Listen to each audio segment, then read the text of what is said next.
يصلون على النبي يا أيها الذين آمنوا صلوا عليه وسلموا تسليما اللهم صل على سيدنا محمد وآله وعترته بعدد كل معلوم لك اللهم صل على سيدنا محمد وآله وعترته بعدد كل معلوم لك. محترم مسلمانانو ورونو، د سیرت په موضوع باندې بیان شروع هغه وخت پوری خبره وشوه چې نبی علیہ الصلوۃ والسلام په لسم کال د نبوت باندې طائف تلاړ او د طائف خلکو د نبی علیہ السلام خبرې ته غوږ کې نه ښود، بلکې د کلي واړه هلکان دای ورپسې کړه او تکلیف یې ورته ورسو، په ګټو یې وویشتو، خپې مبارکې بدن ټول زخمی شو او زید ابن حارثه هغه د نبی علیہ السلام نه بتاو راتاو کېده چې دا گزار په ما ولګي، ټول سر د هغه په وینو باندې سور شو. دا یو لوی غم او لوی تکلیف نبی علیہ الصلوۃ والسلام ته ورسېد، ځکه د دغې نه مخکې هم ډېر لوی غم رسېدلی و. د ابو طالب وفات او 3 یا 5 ورځې پس د خدیجة الکبرا رضی الله تعالی عنها وفات، دغه 2 غټ غمونه او بیا د طائف د خلکو نه څه امید وابسته و، هغه هم په داسې حالت بدل شو چې هغوی ظلم و ستم وکړو. نبی علیہ السلام ډېر زیات پریشان او خفه و. دغې وخت کې الله جل شانه نبی علیہ الصلوۃ والسلام ځان ته وغوښته، د تکالیفو او د ظلم و ستم انتها وشوه. دغه وخت پورې 10 کاله د نبوت کې په صحابه کرامو په رسول الله صلی الله علیه وسلم باندې د اندازې نه او د حد نه زیات ظلمونه او ستمونه وشو. نو الله جل شانه په دغه زخمونو باندې د پټۍ او مرهم لګولو دپاره رسول الله صلی الله علیه وسلم ته د معراج شرافت ورکړ. ځان ته وغوښته چې دا څومره تکالیف رسیدلی، دا غمونه پریشانۍ، دا ظلم و ستم شوی دی چې د دې جبیره وشي، د دې پټۍ وشي.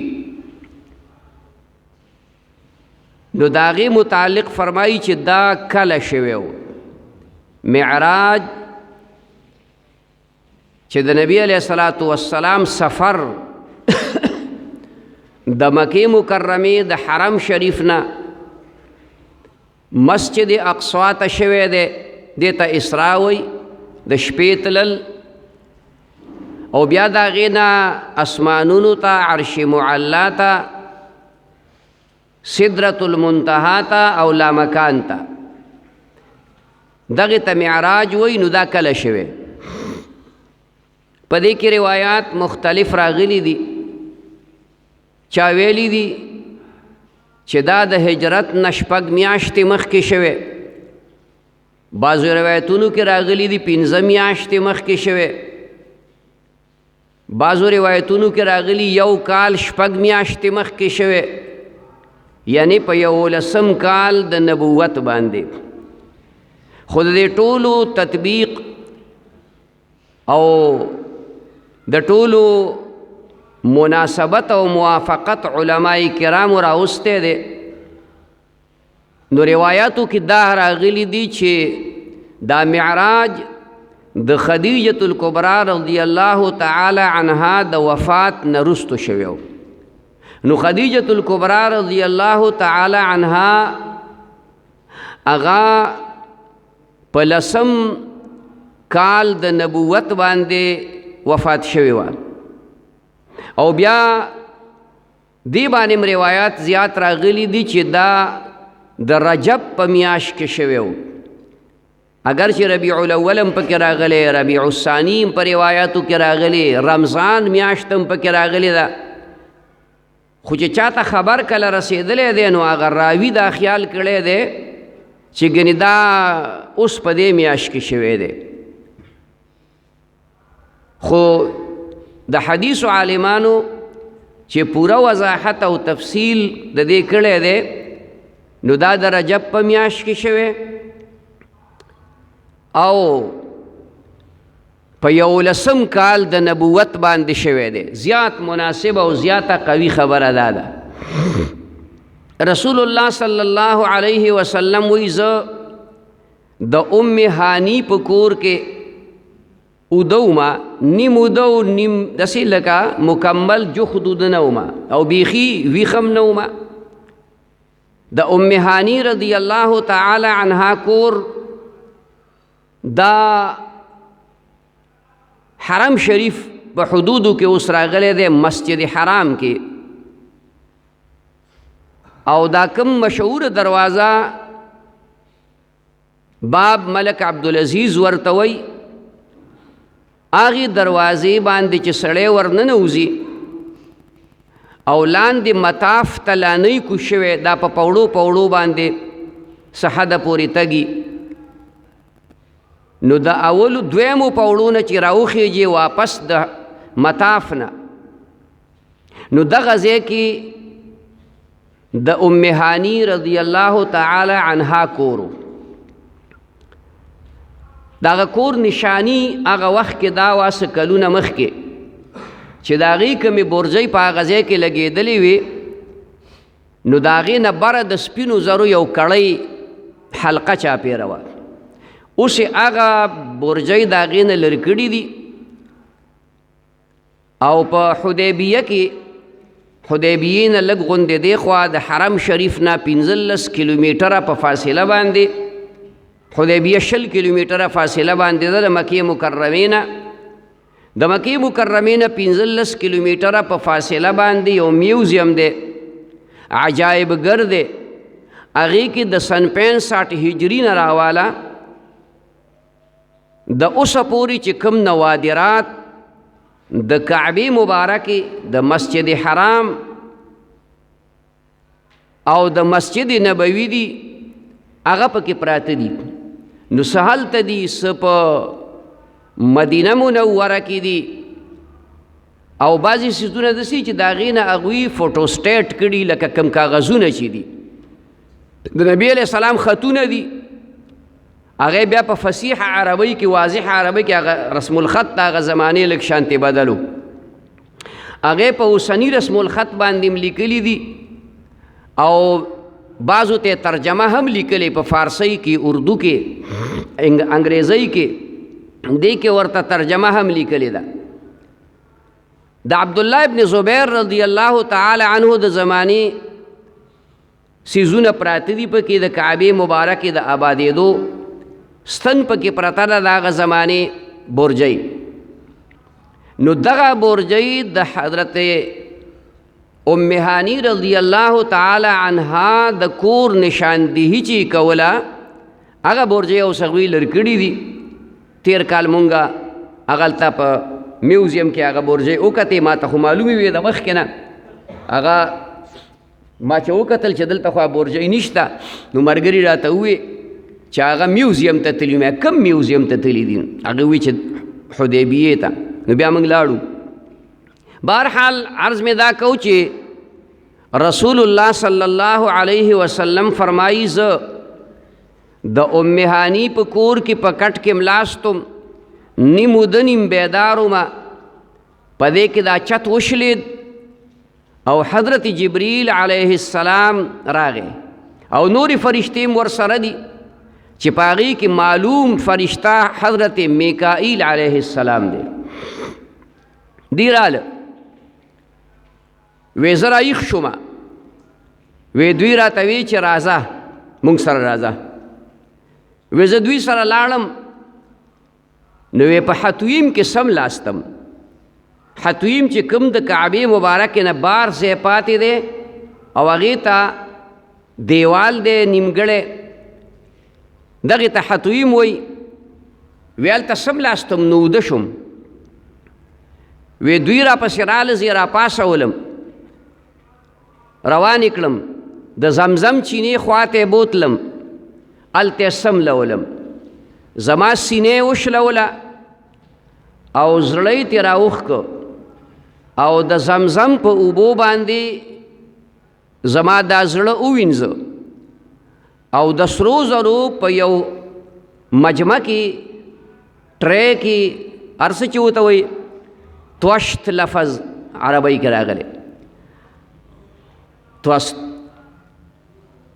هغې په هغې کې څه علم و حکمت او د ایمان تقویت دا راوړی.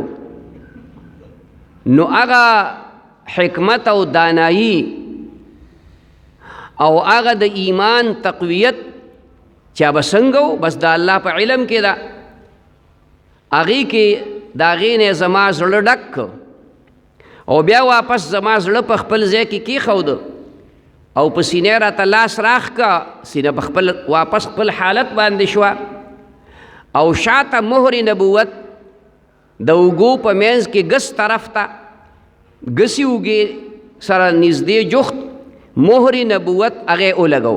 دا مهر نبوت د پیدایش سره و، خدا په موقع باندې چې کلم د نبی علیه السلام د زړه اپریشن شوی دی، د نبی علیه السلام د وړوکوالي په حالاتو کې دا خبره مونږ ذکر کړې وه چې 4 پیرې د نبی علیه السلام د زړه اپریشن شوی دی. نو دا هغه آخري اپریشن دی چې کله نبی علیه السلام د الله دیدار لتلو نو هغه قوتونه په دې زړه کې ورته واچول، هغه صفات په دې زړه کې ورته واچول چې هغې ته صفات ملکی ویلی کېږي. نو دا مهر نبوت چې کله اپریشن شوی نو مهر نبوت تازه کړی شوی دی. ګنې دا د پیدایش سره د نبی علیه السلام په شا مبارکه باندې و. نو بیا دغه ځای ته جبریل علیه السلام او میکائیل علیه السلام یو جنتی حیوان یو سورلی راوسته چې هغې ته براق ویلی کېږي. دا د خر نه لږه غوندې دنګه، د قچر نه لږه غوندې چیته، دا نه چې شکل یې د خر په شانتې و یا شکل یې د قچر په شانتې و. نور تفصیل احادیثو کې د دې نه دی راغلی چې څنګه و، خو یو جنتی حیوان دی او د سورلی دپاره استعمالیږي. نو جبریل علیه السلام ما ته وی دې باندې تشریف فرماشه. وی هغه چې زه په هغه سورلی باندې سور شم نو هغه سورلی داسې مستي غوندې شروع کړه. وی جبریل علیه السلام ورته وی چې تا ته پته شته چې ستا په شا باندې څوک دي؟ په مخ د ځمکې په کل کائنات کې د ټولو نه بهتر انسان، افضل انسان هغه ستا په شا باندې سور دی او ته ټوپونه وې. وی په هغه حیوان باندې خولې رالی د ډېر خفګان نه چې ولې مې داسې وکړو. حالانکې هغه د مستی نه کوله، هغه خوشحالي کوله. خو خوشحالي کله مناسب وي، د هغې څه خاصې طریقې وي، کله نامناسب وي. لکه موږ پښتانه چې خوشحالي کوو نو ډولکي او ډمان غږو، دا زموږ خوشحالي ده. د زوی واده دی د زوی سنت دی نو ډولکي به خامخا راولي، خوشحالي ده. هلک وایي سړی خو نه دی، خوشحالي دا نه ده. خوشحالي دا ده 2 رکعته مونځ وکړه، خدای نعمت درکړی دی، سجده الله ته وکړه، د دې نعمت شکریه ادا کا، ټوپونه مه وه. نو لکه د حیوان دا ټوپونه او دا مستی د دې نه کول چې ګنې نبي علیه السلام په دې د ده په شا باندې په د بوجو نه د خوشحالۍ نه، خو حیوان دی، بیا هم حیوان دی، که جنتی دی خو بیا هم حیوان دی، عام انسان نه دی. دا په بجلی باندې چلیده، دا حیوان په بجلی چلیده. څنګه بجلی باندې هلکه؟ براق ورته وایي، د برق نه ماخوذ دی. برق برېښنا ته ویلی کېږي. دومره تیز رفتاره چې د حد د نظر باندې به د هغه یو قدم و، یو قدم چې به د دې ځای نه اوچت که نو چې څومره د چا نظر لګي، خو جنتي نظر ګورې، د اوس د دنیا نظر نه ده، خو دا هغه ځای پورې هغه لیکل موږ پیانینو خړ راته ښکاري. جنتي نظر د حد د نظر عمره بس. خو چې یو 2 قدم یې واغستل، جبریل علیه السلام ورته وی چې دلته کوز شه. رسول الله مبارک ته وی چې ما وکتل د کجورو ځنګلات دي، سرسبز ځمکه ده. وی دلته 2 رکعته لمونځ وکړئ. ما 2 رکعته لمونځ وکړ. وی ما ورته دا څه ځای دی؟ وی جبریل علیه السلام راته وی چې دې ته خلک یثرب وایي، دې ته به ته هجرت کې، دا به مدینة الرسول شي صلی الله علیه وسلم، دې ته به ته هجرت کې. وی بیا روان شو. وی بیا چې یو قدم 2 واغستل نو وی دلته کوز شه. چې هلته کوز شوم، وی 2 رکعته لمونځ وکړې. مې دا کوم ځای دی؟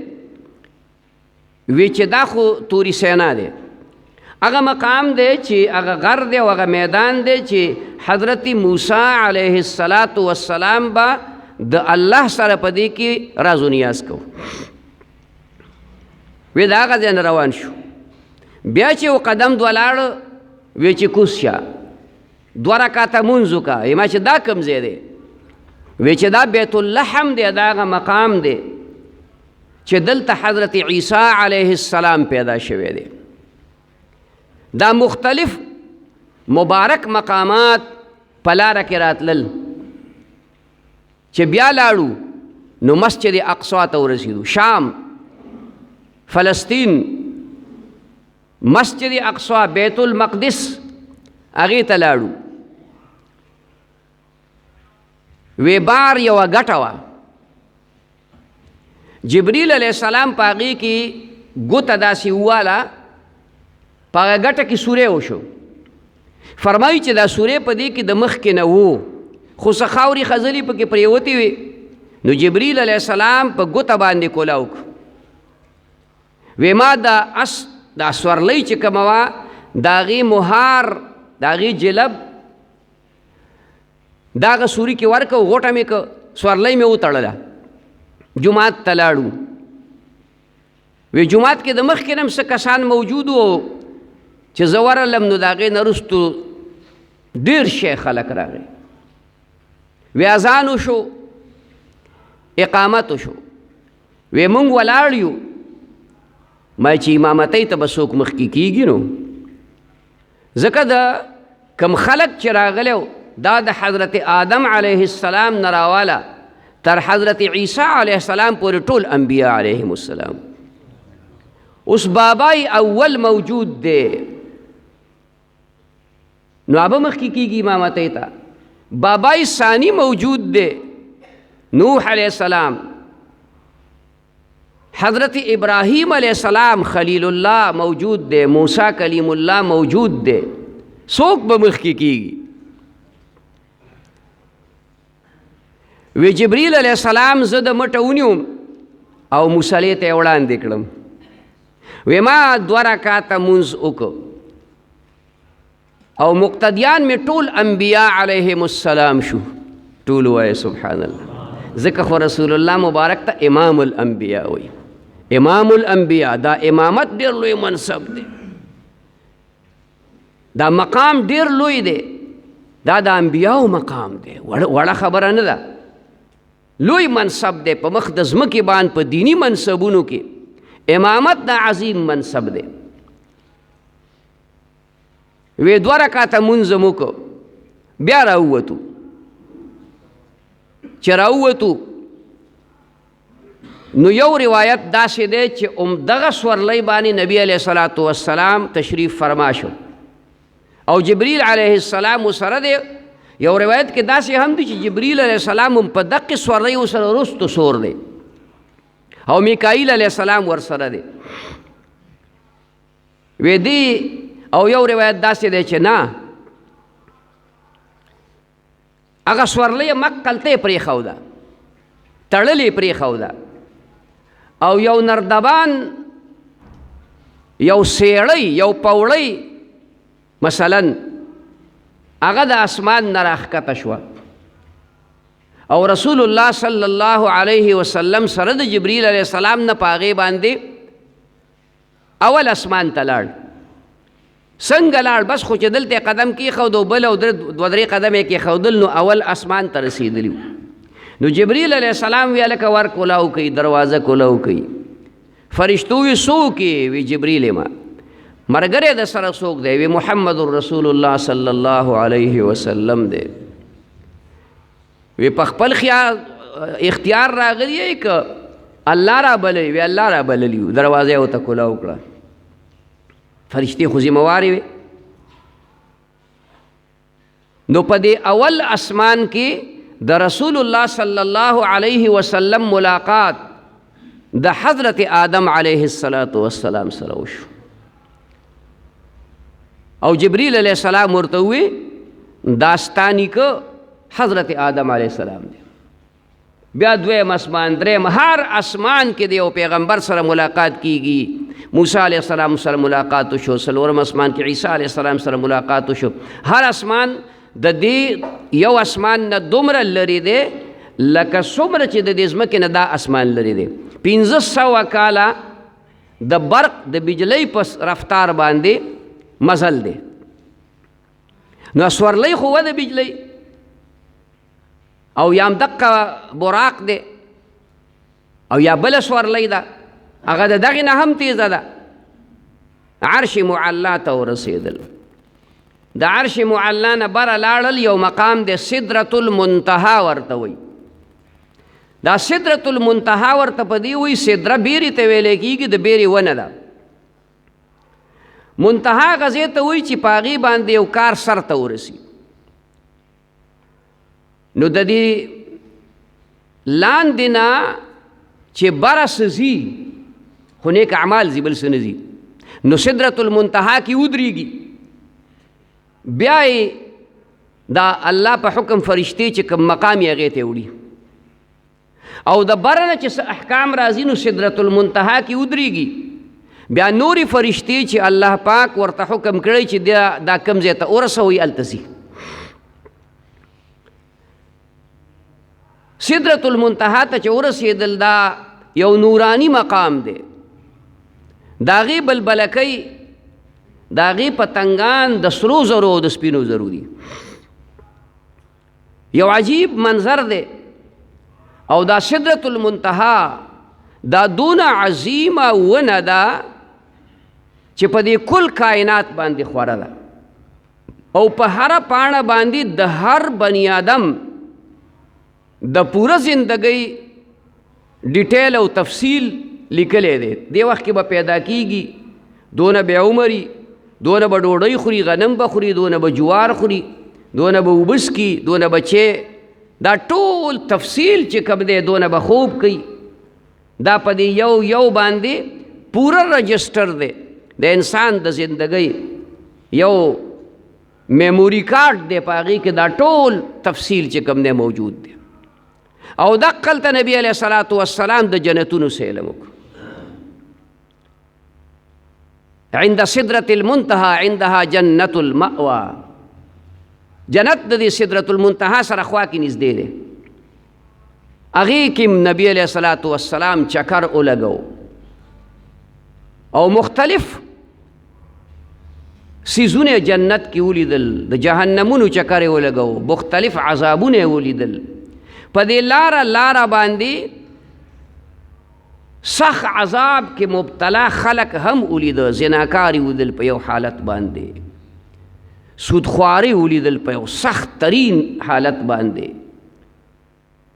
د تعلیم کې، تبلیغی نصاب کې، فضائل اعمال کې کله کله دا حدیث چې کوم دی نو بیانېږي مختصر طریقې سره، ټول تفصیل سره نه بیانېږي، نشي بیانېدی په تفصیل سره.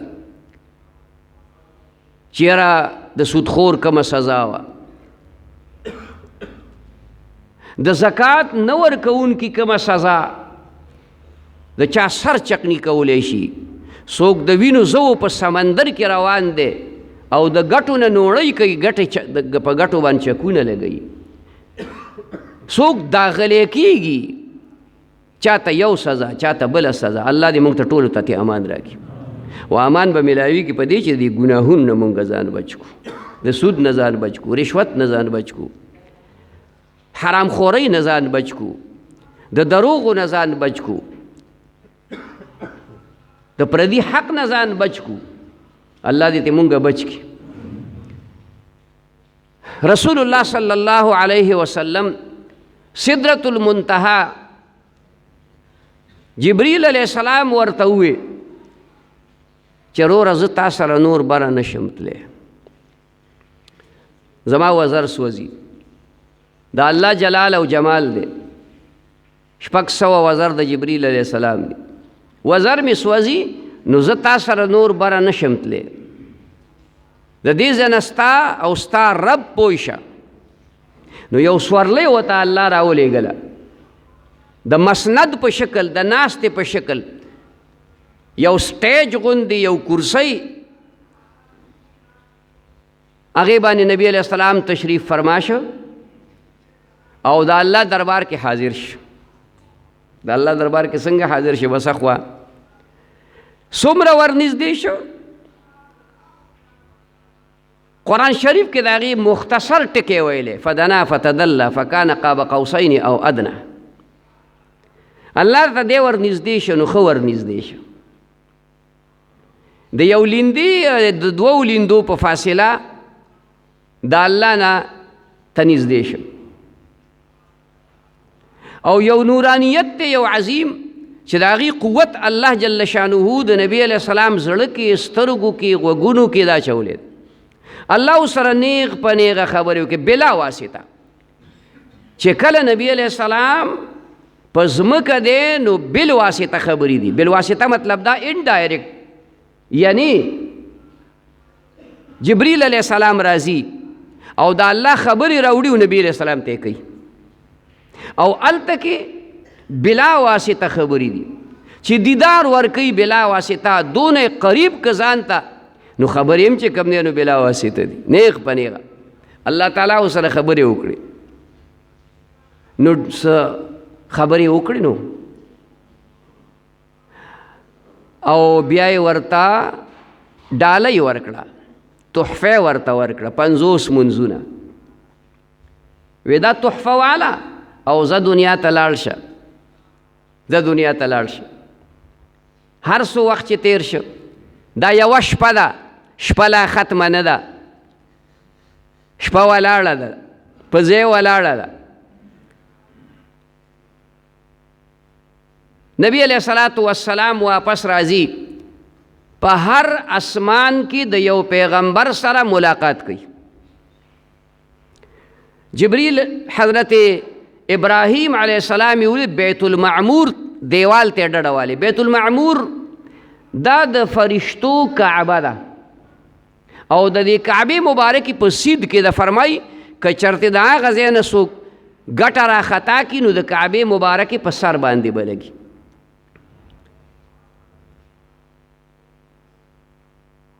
نو نبی علیہ الصلوۃ والسلام د حضرت ابراہیم علیہ السلام سره ملاو شو. دغه د فرشتو کعبه ده، یو وخت کې 70,000 فرشتې طواف کوي او چا چې طواف کړی د قیامت پورې به د هغوی نمبر بیا نه راځي. د الله د لښکرو علم صرف الله، وما یعلم جنود الا هو. د خدای لښکرې دا صرف الله ته معلومې دي. دا فرشتې طواف کوي، ابراهیم علیہ السلام ناست دی. نو نبی علیہ السلام سره ملاو شو، خیر په خیر وشو. نو ورته وی جبریل حضرت ابراهیم علیہ السلام ورته وی چې خپل امت ته زما سلام ورسوي، ټول وایي وعلیک وعلیهم السلام. دا سلام مونږ ته راورسېد د رسول الله صلی الله علیه وسلم په واسطه باندې. او بیا ورته دا ووایه چې الجنت قیعان، جنت شړه ځمکه ده، هېڅ شی نشته په جنت کې، ونې بوټي ځان له ولګوئ، ځان له ونې بوټي جنت کې ولګوئ، باغونه ولګوئ، سبحان الله ووایه، الحمدلله ووایه، عبادات وکئ، تلاوتونه وکئ، منځونه وکئ، زکاتونه ورکئ. دا په جنت کې ونې او ځان له باغونه لګول دي. دا فرمان یې راوړو، دې فرمان باندې عمل پکار دی، دې فرمان باندې عمل. موسی علیه السلام سره میلاو شو، هغه ته الله څه درکړه؟ وی 50 منځونه تحفه کې راړ. وی نه، هله واپس لاړ شه، 50 منځونه وی ما بني اسرائیل کتلی دي، ډېر تکړه او مضبوط خلک و، هغې خو نه شو کولی نو نه کول. ستا امت خو وروستو را روان دی، داسې چې پړ مې پړ دی، دا یې نه شي کولی. بیا واپس الله ته 15 کم کړ، بیا چې راغی وی 15 بیا واپس کړ، 9 پیرې واپس کړ. چې په 9 ځل راغی وی څه چلو شو؟ وی 15 نور کم کړ، وی 100 پاتې شو 15. وی دا هم نه شي کولی، واپس لاړ شي 3 کړي. وی ماله نور حیا راځي. رسول الله مبارک فرمایي لا الله نه حیا راځي. الله ورته وی زما خبره نه بدلیږي، یاد وساته. 50 منځونه مې درته درکړي وو، کړه مې 15، ثواب به د 50 وي. من جاء بالحسنة فله 10 امثالها. دا تحفه م هلته میلاو شوه، د 50 منځونو تحفه م میلاو شوه، ورپسې دویمه تحفه دا میلاو شه چې یو منځ دې په 10 منځه قبول دی، او بلکې یو منځ نه، هر نیک عمل من جاء بالحسنة فله 10 امثالها. چا یو نیکي وکړه هغه ته به الله 10 چنده ورکوي، 10 چنده به الله ورکوي. نو منځونه موږ کوو 15، الله په ثواب د 50 راکوي. خدای دې موږ زموږ د مشران او کشران او نارینه او زنانه او دا ځوانان ټول منځ ګزار کړي. ډېر بې المازه په هر ځای کې موجود دي، خدای دې ټول منځ ګزار کړي. زما وروڼو د اول حساب به د مانځه نه شروع کېږي د قیامت په ورځ. اول حساب ترمذي شریف حدیث دی، ابو داود شریف حدیث دی، چې د ټولو نه اول حساب د مانځه به کېږي. نو چې مونځ وکتی شي نو که څه کمی پکې نو رسول الله به وفرمایي چې د دې بنده نفلونه وګوري، نفلونه یې کړي که نه دي کړي. نو که نفلونه یې کړي نو بیا به نفلونه راغستی شي، او په فرضو کې څنګه به راغستی شي. نو شروحو د دې حدیثو دي کتابونو شرحو لیکلي چې 200 رکعتونه به د یو رکعت په ځای باندې. مطلب دا چې دا نفلونه ډېر زیات کول پکار دي، ډېر زیات. نو رسول الله مبارک دنیا ته تشریف راوړو،